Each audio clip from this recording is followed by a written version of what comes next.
a very special event to be part of. So I hope this kind of the gatherings may continue in the future. My presentation is not going to be very theoretical. I submitted 2 articles for the conference. One was about the reception of hopes in Nazi Germany, and the other is called Botanic Decolonization, which I wrote together with 2 colleagues and friends, and which Obrat has mentioned. The first side, these 2 articles stand far apart, one about Nazism and other about certain aspects of environmental politics, but they both testify to my interest in the remarks I'm going to make, which is sort of a marginal glosses on the invitation you got and the urgency of thought. I would like to present the background, my sort of explain how these 2 articles actually go together. One, and I will talk about two issues that are addressed in the article. One is Nazism, and I see today politically as the greatest threat. I see the resurgence of Nazism, so I find it imperative to study the historical phenomenon of Nazism. And the other article is expressive of my concern with the environment. And I'll talk about that too. It also indicates how deeply into the land and nature the domination is being inscribed. This will bring us back to the topics addressed by Marinos yesterday. So it's a theme which I think is politically very relevant. We have a global domination which is very radical, which is geomorphic. It's not only control of territory and conquest of territory, but it's the making of landscapes. It's geomorphic, and any resistance should take that into account. And as I look around and I read and study, I sort of come to believe that domination is global, but resistance is place-bound, and we have to rehabilitate the place if we are to hope for any changes. Now, in these remarks I'm going to make, I would like to show how the 2 articles actually go together. And as I said, this will be in form of comments on the theme of the urgency of thought. Now, one would think that the thought or thought is urgent when no one really knows what's going on. We don't really understand what's going on. Such a view has 2 implications, at least 2 implications. The first is that understanding does matter, and that it is produced through thinking. And the second implication is what it also implies is that what's going on is not good. We can discuss if this is the most felicit term good, but we sort of feel not at ease with the developments. We are worried about that. We oppose them. So the urgency of thought would come from the realization from our impulse that for the realization of the need that we need to confront this kind of developments. There is an Enlightenment belief that when reason sleeps, monsters rise up. Back to Goya, el sueño de la razón produces monstruos. But today, nowadays, we would probably have to admit that when reason is awake, even more terrible monsters proliferate. So there is not unqualified solution in thinking. Now, well,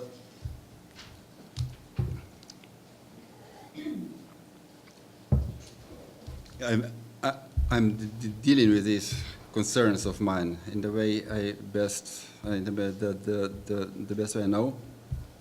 I live for the most of the time. I live in a country which, for some reason, I cannot bring myself to call it my adopted country. And in that country, I observe a tendency which suggests that if we see problems, the problem is with our thoughts. It goes back to what Renata touched upon on the first day. In the popular psychology, one is advised to think positively. In more intellectually sophisticated versions, the problems are called the new normal. The problems in these versions, the problems are here to stay. We should change our attitude toward them.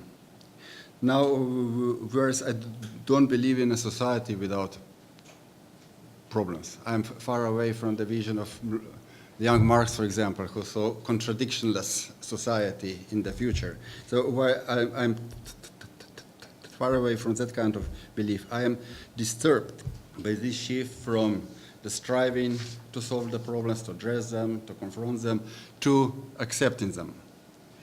The two most important areas captured by this new normal are the boundless power of the big finance and what we refer to as the climate change. It would seem then in many quarters, the urgency of thought is less of a pressing problem than the change in the way we think about the problems. So I agree that the way we think is important, but the point here is sort of to abandon thinking, basically, to capitulate. And when you talk about the change, again, this is a huge issue, and I would like to say about a few things about the change and how I look at this constant change in intellectual literary production, which is so prominent, especially in the American academia, I think. I think there is little excuse for clinging to that Whiggish and Hegelian view in which changes are considered moments of a historical progress, which in turn is equated with the forward march of freedom. I am not taken by changes, so I refused to be rushed to accept them. I'm not unwilling to weigh them, but I don't want to spend too much time doing that. My rule is, when it comes to literary production, is that if a book or an article of an author who has made a stir is good, is worth anything, she or he will stay around. So I can as well read that article in 5 years' time, 30 years' time. So just wait, because there is such an overproduction.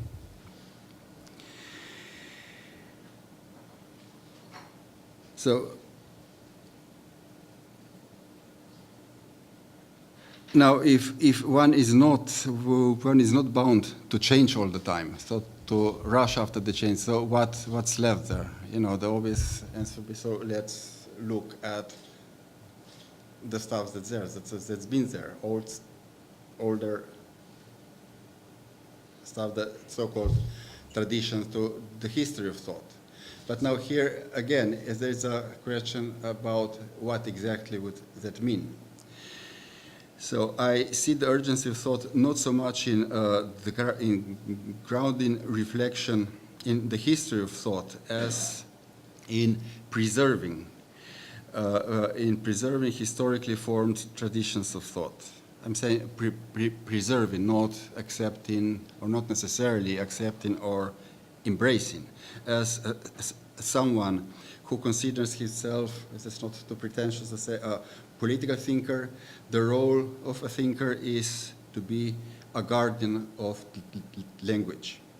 More precisely, to be a guardian of political languages. Now, The Guardians of the Language is a title of a fine book about grammarians in the late antiquity. And I would say that our world resembles in many evocative ways that of the late antiquity.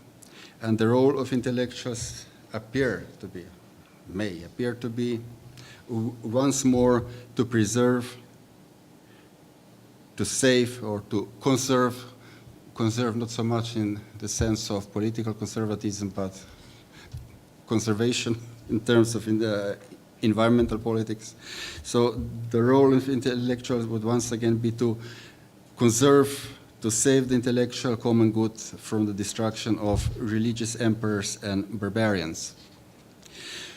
Barbarian, of course, is a, let's say, ideological term, is a very value-laden term, and it's a subject of discussion on its own. We could talk about that history term and uses of the term for a long time. I am using the term here so lightly with a reference to the Italian classicist Luciano Canfora, who, in one of his more recent books, has argued that we are being led toward barbarism by the USA export of freedom. Now, I'd like to say a few more words about this relation to the history of political thought. I mean, throughout this, I'm talking as someone whose work is in the history of political thought, not as a philosopher, anything like that. So, like my late friend István Hont, I believe that when it comes to thinking about politics, when it comes to political thought, there have been no, or at least no, substantial or real advances over the achievements of the 18th century.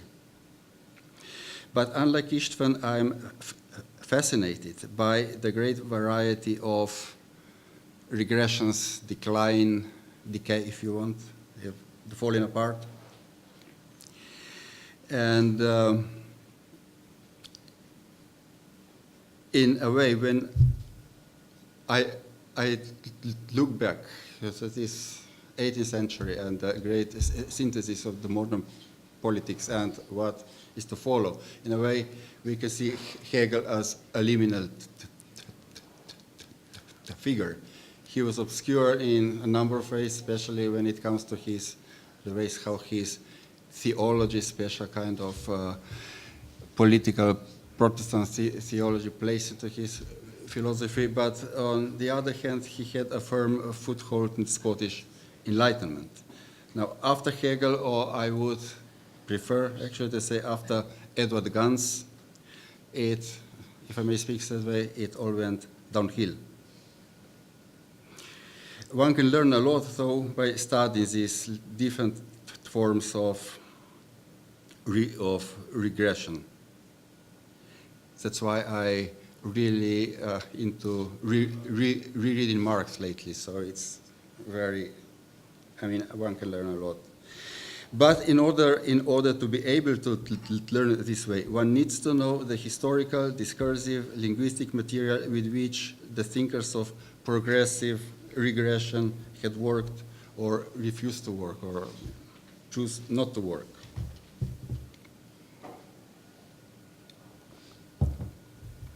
So these are few glosses on the ways of how we think.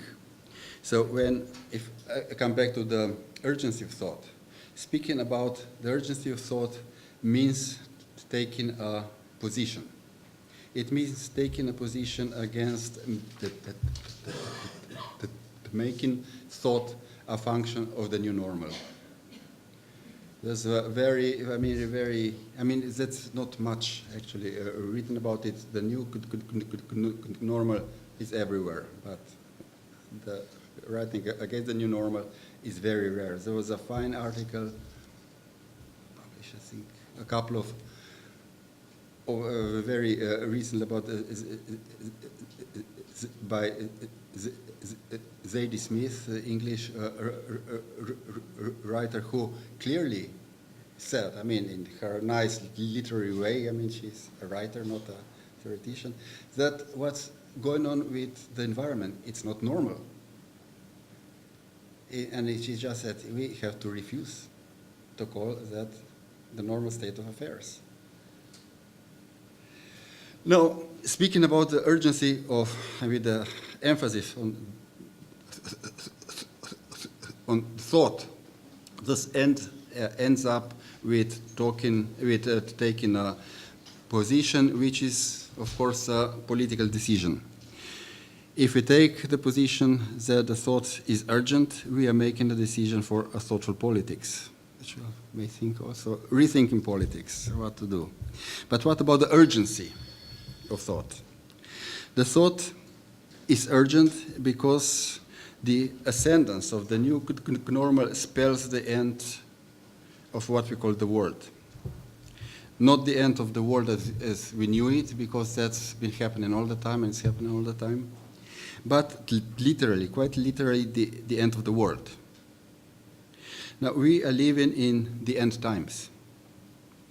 But these end times are I'm afraid, a little disappointing. We are fixated on the apocalypse. Apocalypse is comforting, soothing, in a number of ways. One is that apocalypse is used as a polemical device. So it's used again and again against those who are warning against the irreversible damage we causing to the climate and ecosystems. Of course, there is no scientific proof that apocalypse is happening. And also, apocalypse is not reported by the journalists such despicable papers that the New York Times or the similarly influential papers. So the warnings are dismissed with the help of apocalypse.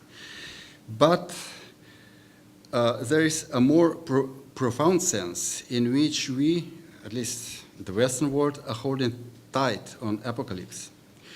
Apocalypse, it is comforting and reassuring, not only in the sense of just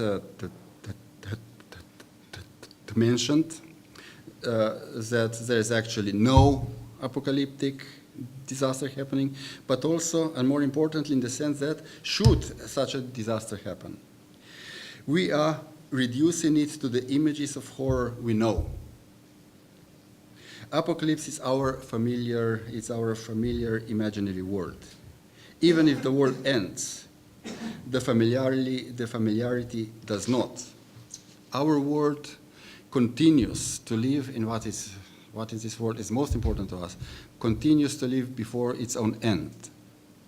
If we, which many are, especially in the country where I live most of the time, if we are believers in the narrower sense of the word, we may even rejoice. The righteous will feast at the Lord's table and enjoy eternal bliss. This sense of invulnerability, which Apocalypse is giving us, is of course callous. And surely enough, while we are facing the end of the world, no, Apocalypse is coming, is awaiting us. There are many people, also among my close friends, who sort of count on apocalypse. They hope that a catastrophic event of apocalyptic event would finally open the eyes of the people. So let's have that, and things will start to get better. We'll see that it doesn't go on this way. Now, in another footnote, I say, no, in California, which is one of the hotspots of this ecological disaster with the drought that's coming up, I would say that people are not even yet in the state of denial. We are still in the stage of imperception. So there is AC, if it's hot, you turn AC on.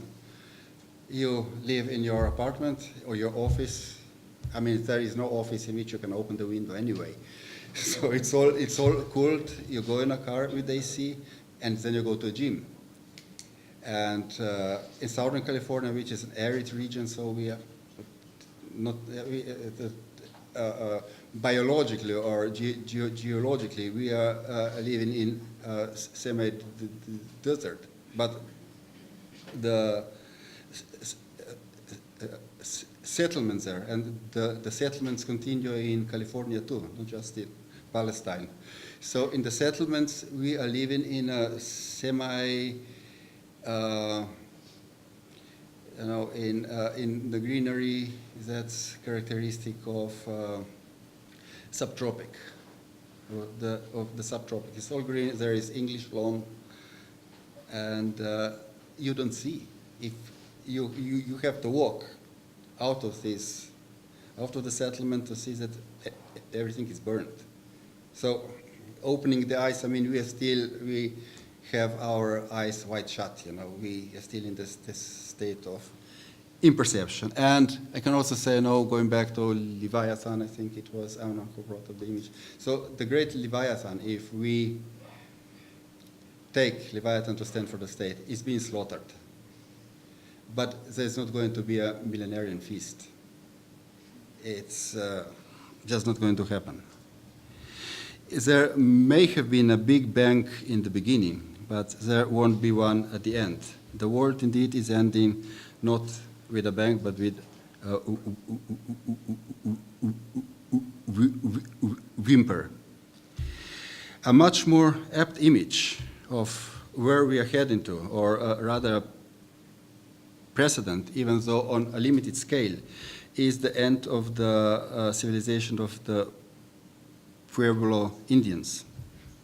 The archaeological evidence shows that a prolonged drought ended in horrible violence involving ritual murder and cleansing, and the people disappeared. I mean, those who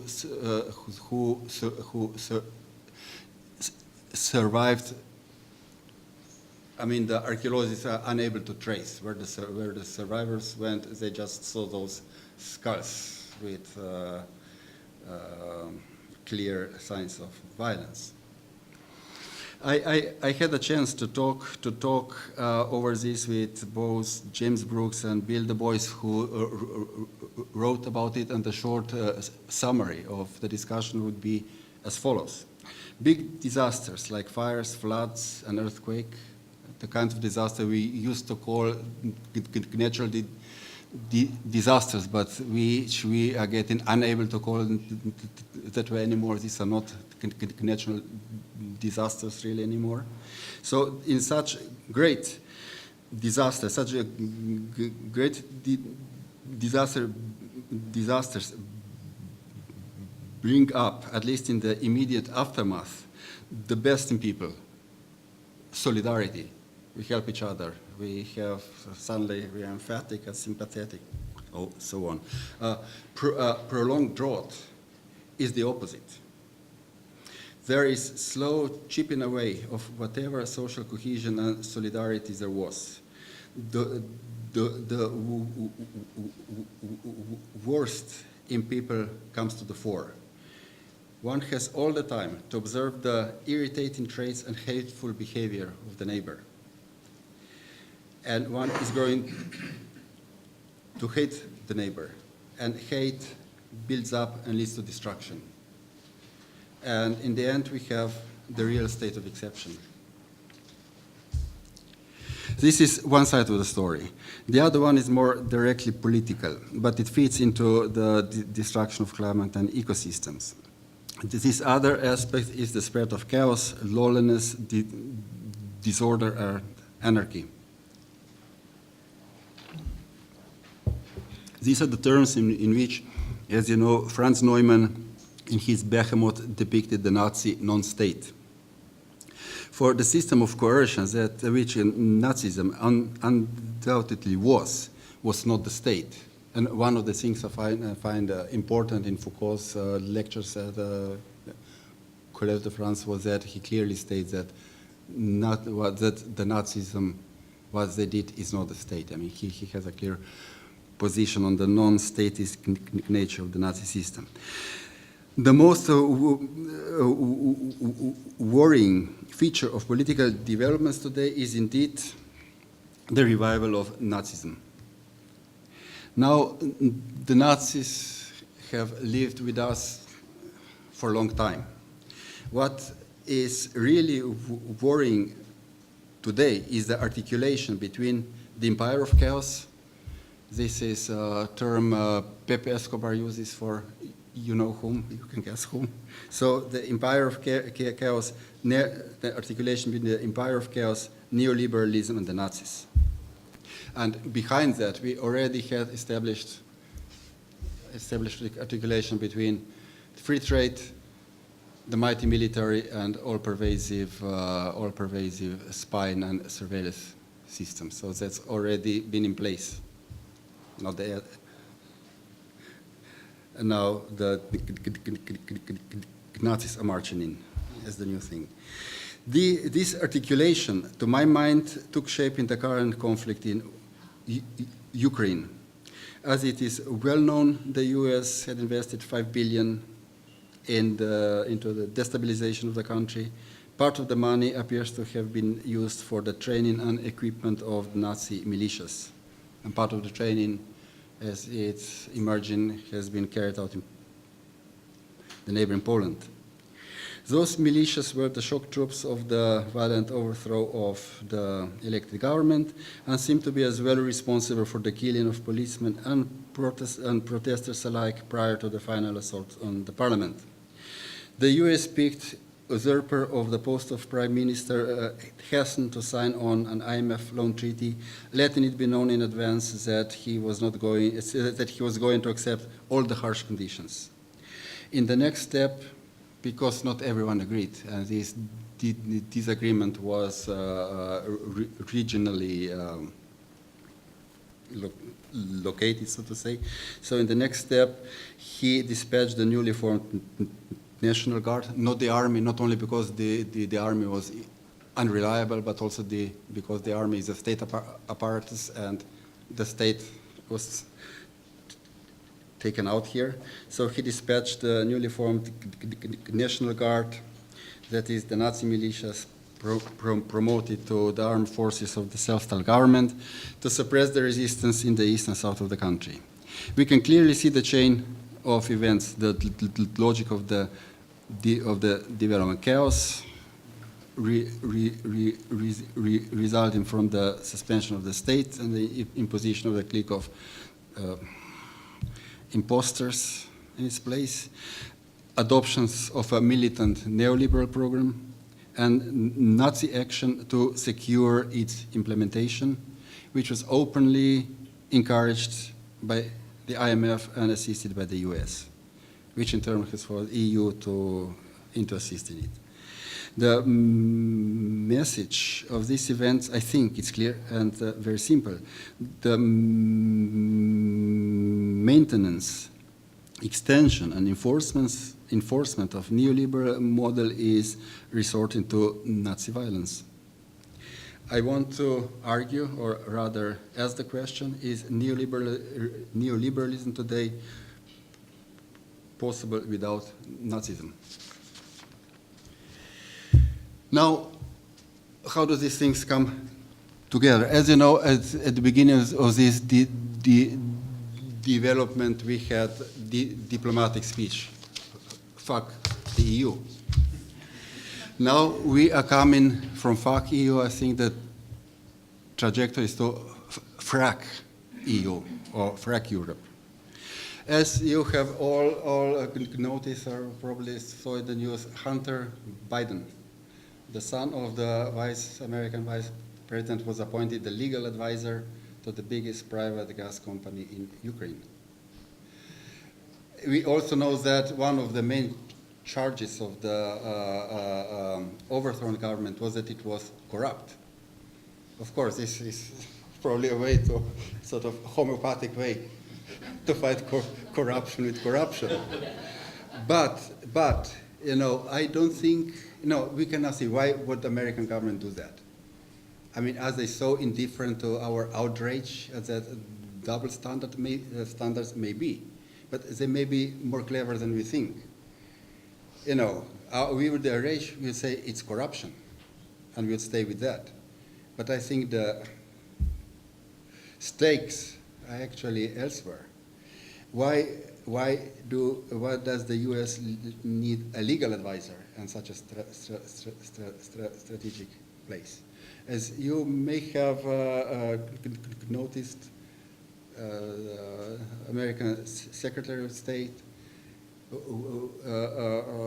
his appearances, what is he pushing now? The, how it's called, U.S.-European Trade Treaty. And what are the 3 points? GMOs, so the allowance, the agreement of Europe to allow the genetically modified organisms to be cultivated here, to remove whatever is left of the labor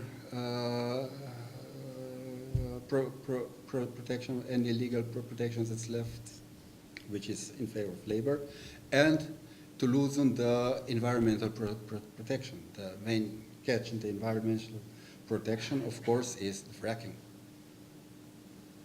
So I guess they have placed Hunter in that place in order to be instrumental in opening Europe, and one important point, to fracking, which would, I mean, if I'm right, that's a speculation, of course. If I'm right, this would lead to an escalation of carbon economy. And if we can use the term of Gil's colleague and our friend Dimitri, carbon democracy. Since the escalation of carbon economy is tied to neoliberalism, and neoliberalism is enforced, maintained, and spread through Nazism, we end up with a direct link between Nazism and global warming.